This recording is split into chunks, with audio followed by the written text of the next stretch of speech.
What's up guys, in this short tutorial I will show you how to change your keyboard layout on Windows 11. Although Windows 11 allows you to configure multiple keyboard layouts when setting up a new installation, you can always add or remove layouts if you did not select the correct option, or you now require to type in another language. Open up your settings when clicking on this gear icon in your taskbar, or simply open up your Start menu and search for Settings. On this window, search for Keyboard and select Edit Language and Keyboard options.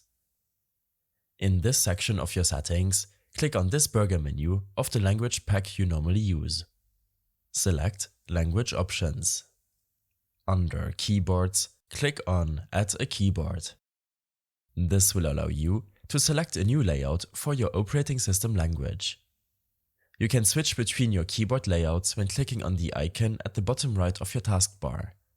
I hope this helped you out. Leave a comment if you have any questions and see you in the next one.